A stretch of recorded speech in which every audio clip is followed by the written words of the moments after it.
Câmara de Vereadores de Balneário Camboriú. TV e Rádio Câmara.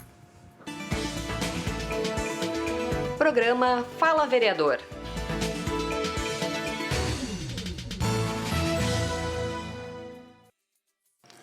Olá, o nosso Fala Vereador de hoje conversa com Lucas Gotardo, vereador do Novo, que está conosco mais uma vez aqui. E hoje a gente vai falar sobre o seu trabalho na Câmara de Vereadores, mas também um pouco de política, né, que faz o gênero do momento com toda certeza no Brasil. É pelas contradições que tem aí, discussões, polêmicas, etc. e tal. Prazer em tê-lo aqui. Prazer é meu, Ederbal. Prazer enorme estar novamente. Eu quero agradecer a você, né, pela oportunidade e também quero dar um abraço aos ouvintes da Rádio e TV Câmara. Com relação a... Vamos começar de política, falando ao natural do Novo, que fez uma reunião no centro de eventos, mais de 700 pessoas. Para uma realidade de Balneário Camboriú, 700 pessoas, como diz o outro, não é para qualquer um, né? Tem que ser, reunir bastante, ter capacidade de aglomeração, digamos assim, né? Com muito prazer, a gente acabou realizando o 4º encontro estadual do Partido Novo aqui em Balneário Camboriú. Tivemos a presença de diversas lideranças, dentre elas o Romeu Zema, que é o governador de Minas, que veio aqui conversar conosco, veio se apresentar. Tivemos os nossos 3 deputados federais, Marcel Van Hatten, Adriana Ventura, Gilson Marques, tivemos os nossos vereadores, enfim, foi um evento bastante prestigiado, mas o mais importante de tudo isso, obviamente, são as 700 pessoas que pagaram para ir até o evento, né? O Partido Novo, ele tem um viés diferente dos demais partidos e hoje a gente tem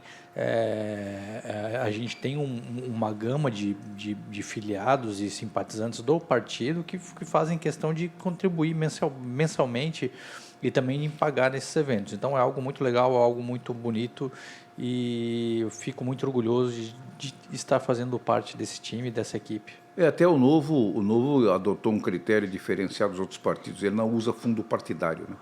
Para nada, muito menos para fundo eleitoral nós não utilizamos, acabamos não utilizando, mas o fundo partidário agora está uma discussão interna dentro do partido para usar os rendimentos do fundo, ou seja... Me diz a diferença de fundo partidário para fundo eleitoral. Bom, o fundo eleitoral ele é utilizado somente durante o processo eleitoral, destinado para as campanhas políticas. Como é que funciona o fundo eleitoral? Cada partido que tem um deputado federal eleito, ele tem direito a 11 milhões de reais, ou seja, o Novo ele tem 3 deputados federais eleitos, ele teoricamente teria aí em torno de 33 milhões de reais.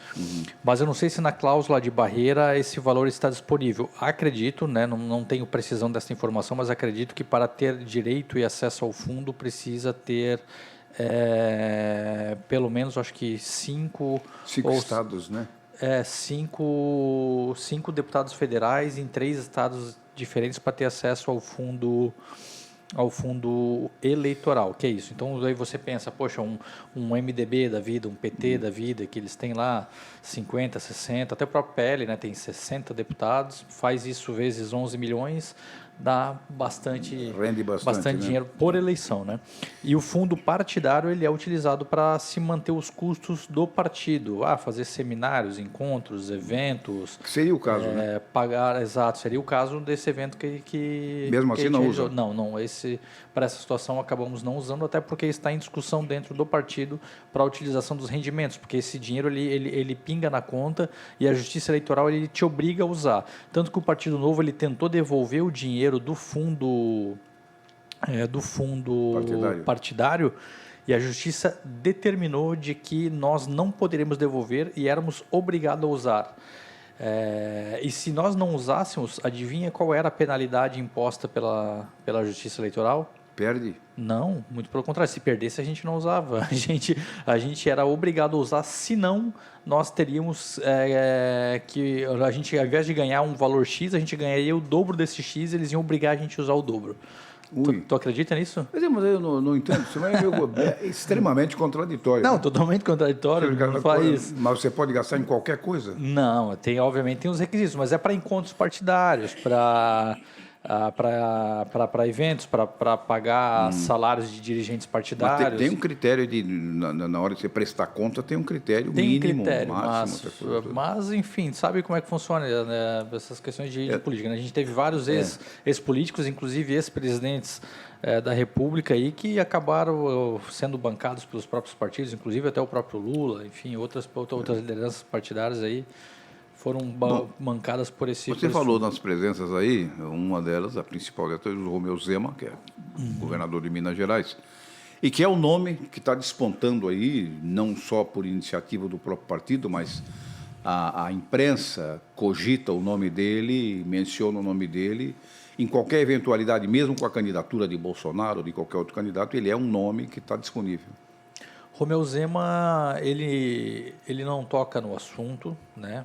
E não demonstra vontade, apesar dele ter vontade, não, quando eu falo demonstra, não é que ele não tenha vontade, ele tem, obviamente, né, mas ele não demonstra até porque entendo que é um pouco cedo para ele, pessoa, tomar a posição. Obviamente há uma força política, partidária, e de pessoas que querem o nome dele como o nome da direita na próxima eleição. Até porque ele é um nome de coesão, ele não vem com essa linha de radicalismo. É um nome que organizou as contas do estado de Minas. Né? Ou seja, ele tem um currículo para mostrar. Exatamente. Então, eu entendo que seria um nome muito acertado para a direita. Mas, para isso acontecer... né, todos os lados da direita brasileira teria que se despir das vaidades. O grande drama é que tem lado, né? Tem o lado mais extremista, o lado menos extremista, o lado liberal, o lado mais conservador, mas tem que entender que... O lado gastador, o lado não gastador. Exato. Então o pessoal tem que se despir das vaidades e construir um projeto único. Esse é um projeto danado, esse despir de vaidade é um negócio complicado em política. É o mais difícil, Você me diz, voltando aqui para Balneário Camboriú, e segue acompanhando, uma das suas prioridades do mandato seria o caso do saneamento básico de esgoto, principalmente, né, com relação ao acompanhamento das obras da EMAS, e agora, segundo informação que tem, que a EMAS abriu definitivamente as portas para fiscalização efetiva. A gente tentou por vários meses, se posso dizer até anos, de várias formas, tentar esse contato. Antes nós não estávamos sendo recebidos.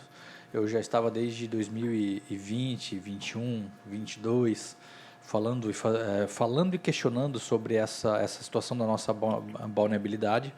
Mas agora, depois de tudo que aconteceu, com o processo na Justiça, o inquérito da Polícia Civil, com a ação no Ministério Público, os laudos do IMA, o diretor-geral da EMASA, ele acabou entrando em contato comigo e falou, olha, eu quero que você venha aqui e eu vou te dar a minha versão dos fatos. E eu, obviamente, me despindo das vaidades, né, deixei o nosso atrito pessoal de lado, até porque o interesse público é maior que isso e o cargo que eu ocupo e o cargo que ele ocupa é maior do que as nossas divergências pessoais e políticas, né? Então, acabei indo até a própria estação de tratamento para que ele me desse a explicação. Obviamente, é um assunto bastante denso, delicado, sensível.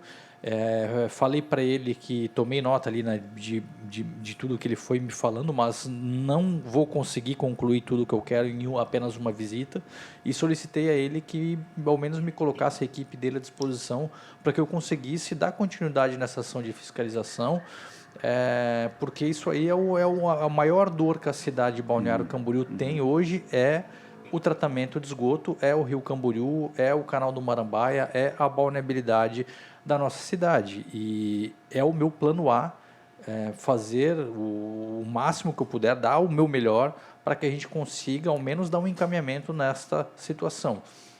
Já antecipo que a vereança, né, o meu cargo de vereador, ele tem limitações nesse quesito, porém, quem começou essa discussão aqui na cidade de Balneário Camboriú fui eu. Se não tivesse eu dado o start, se eu não tivesse iniciado, se eu não tivesse ido para o Ministério Público, se eu não tivesse dado depoimento na Polícia Civil, se eu não tivesse sido enérgico como eu fui ali na tribuna anos atrás, hoje talvez a gente não estaria tão avançado nessa discussão.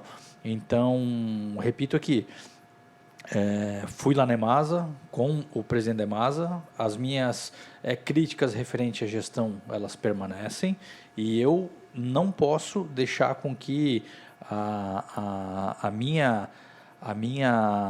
como é que eu posso dizer, a minha imagem, né, o que eu acho sobre a gestão do Douglas seja superior ao que realmente interessa. O que realmente interessa para a população é que aquilo lá seja resolvido. Para eles não interessa se ele gosta de mim ou não gosto dele, isso aí é irrelevante. Né? O que é relevante tem um problema, ok, como nós podemos resolver? Eu me coloquei à disposição e ele também se colocou à disposição para esclarecer todas as dúvidas da melhor maneira possível, inclusive disse que não vai medir esforços para tentar solucionar. Então, já avançamos nesse ponto. É assim que as coisas têm que ser. Poder Executivo sendo colaborativo com o Legislativo e o Legislativo fazendo o seu papel da melhor forma possível, sem se utilizar de uma pauta, de uma dor da cidade com apenas um objetivo político. Né? O que é um pouco, não digo assustador, mas é preocupante, o fato de que a própria EMASA reconhece, até não tem como não reconhecer porque é verdade, e nós hoje, nesse momento, quer dizer, temos 50% de capacidade de tratamento. E é variável variável para baixo, não para cima. Variável para baixo, exatamente. Então, isso é preocupante. Quer dizer, eu falo em tempo de paz, que é o tempo fora da temporada. Mas na temporada piora bastante, porque aumenta a necessidade de tratamento. Mas mesmo hoje, Derbal, mesmo hoje a gente estando nesta época de paz fora de temporada, como você falou, a gente está com a estação de tratamento não dando conta de tratar o esgoto atual. Só dizer uma coisa, para onde é que esse esgoto não é tratado, ele volta in natura para o rio? Volta in natura para o rio. Vai para a praia? Volta in natura para o rio. Por isso que até agora, na última análise do IMA, agora, dia 30, eu vi aí 6 pontos negativos na praia ainda. Sim, ele volta in natura para o rio. Fora de chuva, é um negócio, por isso que é preocupante, né? Uhum. As outras praias da região, todas sem problema. Isso, na verdade, as outras tem praias ao nosso redor que tem problema sim. A gente não pode só falar que tem problema só em Balneário Camboriú, não. Existem outras praias que têm essa situação, Itapema tem, Porto Belo tem, Bombinhas tem. O drama é que nós temos 95% declarados de rede de esgoto e saneamento. Mas o que é o saneamento? O saneamento é a coleta. Agora, o tratamento é o que a gente não consegue. Que é o principal, né? Exato. O problema é quando a prefeitura ela divulga somente o que ela quer comunicar e o que as pessoas querem ouvir. Que é o que a cidade 95% saneada. Legal, ótimo. O saneamento é a coleta da residência ou do comércio com os canos que vai até a estação de tratamento. Agora, quando todos esses 95% são coletados, ele chega na estação de tratamento, nós não damos conta de tratar o que é coletado. Então, o que adianta? Ter rede, 95% de cobertura. Exatamente. E o tratamento sem metade disso. Exatamente. Então, complicado. É a mesma coisa você ter a capacidade de conseguir comer uma pizza inteira e não conseguir fazer a digestão dela no seu estômago. Você não consegue fazer esta digestão. Então, obviamente, o que vai acontecer? Você vai passar mal, você vai acabar passando mal. Então, esse é um exemplo, né, uma metáfora que eu utilizo para explicar o que acontece hoje em Balneário Camboriú. Bom, nós temos ainda 2 minutos aqui, queria deixar um pouco algumas perguntas para fazer com relação à política, mas eu deixo o senhor à vontade para abordar. Bom, na verdade seria isso, Derbal. Eu acho que a política brasileira ela precisa muito de pessoas que, como a gente falou no início da nossa conversa, que acabam se despindo de suas vaidades e trabalhem pelo bem comum. E isso não acontece se não tiver uma harmonia entre os poderes, e principalmente entre os partidos. porque a política brasileira hoje ela é ocupada por políticos, obviamente. Esses políticos eles pertencem a um partido político, obviamente, e infelizmente muitos desses políticos estão vestidos da sua armadura de vaidade e acabam deixando de fazer coisas importantes por questões partidárias ou por questões pessoais. E isso, quem paga a conta sempre são as pessoas. E é uma mentalidade que nós temos que mudar aos poucos. E, enfim, fica aqui essa mensagem, né, para as pessoas que estão nos ouvindo, para que nas próximas eleições escolham realmente pessoas que dialoguem, que busquem diálogo, para não votar em pessoas que só querem se usurpar aí do poder público. Bom, o tempo encerrou, mas eu tenho que fazer uma última pergunta, porque não quero que o programa termine gelado, frio. Tá. Tem previsão de eleitoral para o ano que vem? Tem previsão eleitoral. Coloquei meu nome à disposição do Partido Novo. Estou como pré-candidato a prefeito de Balneário Camboriú. Já estou em busca de montar o time. Se alguém estiver ouvindo e quiser fazer parte... Não é uma hipótese. Não é uma hipótese. É uma certeza. E eu deixo o convite aberto para que venha, conheça o Partido Novo, se filie o partido. Você pode ser pré-candidato a vereador ou candidato lá na frente. Você pode ajudar na construção do plano de governo dentro do seu segmento. Eu quero fazer um governo com as pessoas, para as pessoas, mas não só na frase, né, como muitos políticos acabam usando. Eu quero, não é só teoria, né? Não é só teoria. Realmente fazer isso na prática. Tá certo. Vereador, obrigado pela sua participação aqui. Prazer em tê-lo aqui mais uma vez. Obrigado, Aderbal. Obrigado aos ouvintes da Rádio Câmara. Um abraço a todos. Fico à disposição de todos vocês. Fala, vereador, encerrando aqui. A gente volta numa próxima apresentação. Até lá. Você acompanhou o programa Fala Vereador.